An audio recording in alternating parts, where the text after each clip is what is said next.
राजनीतिक माहौल में जो चल रहा है अभी बहुत बड़ा गहमा गहमी चल रहा है और भाजपा के लिए बुरी खबर है, बहुत बड़ी बुरी खबर। अभी जदयू ने घोषणा किया 51 सीट पर चुनाव लड़ने का, क्योंकि इन्होंने भी बहुत दिन से भाजपा से गठबंधन की बात कर रहा था, उत्तर प्रदेश में सीट मांग रहे थे चुनाव। गौतम सैनी आप देख रहे हैं जीजी भोजपुरिया न्यूज।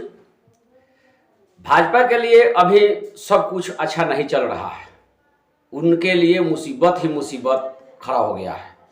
एक तो उनके साथ जो साथी चल रहे थे 5 साल साथ में रहे, वो भी उनको छोड़ करके उत्तर प्रदेश से जा रहे हैं। उसके बाद आ गई बिहार में, तो बिहार से भी इनके साथी हम पार्टी, वीआईपी पार्टी और तो और अभी ताजा सूचना के अनुसार जदयू भी नीतीश कुमार की पार्टी 51 सीट पर उत्तर प्रदेश में चुनाव लड़ने की घोषणा की है। अब आगे देखना है कि ये कहाँ तक मामला सफल होता है, लेकिन भाजपा के लिए ही उनके ही समर्थक ने, उन्हीं के साथ चलने वाले साथी ने ही खड़ा कर दिया है संकट। और भाजपा ने चुनाव के ऐन वक्त से पहले उन्होंने गंभीर समस्याओं पर ध्यान नहीं दिया, अपने साथियों पर ध्यान नहीं दिया, और तो यही अनदेखी का ही उनको नुकसान होने जा रहा है उत्तर प्रदेश में। अब आने वाले समय में बिहार विधानसभा में क्या होगा, बिहार की सरकार रहेगी जाएगी, कुछ नहीं कहा जा रहा है। अभी का जो माहौल चल रहा है ये गहमा गहमी है।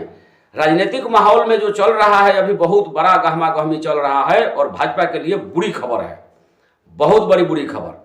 अभी जदयू ने घोषणा किया 51 सीट पर चुनाव लड़ने का, क्योंकि इन्होंने भी बहुत दिन से भाजपा से गठबंधन की बात कर रहा था, उत्तर प्रदेश में सीट मांग रहे थे चुनाव लड़ने के लिए। जिस तरह से भाजपा के साथ वीआईपी पार्टी मांग रहा था, भाई आरक्षण नहीं तो वोट नहीं, वोट नहीं तो सपोर्ट नहीं, हमें आरक्षण वाली बात पूरा कर दो, मैं आपके साथ आ जाऊंगा।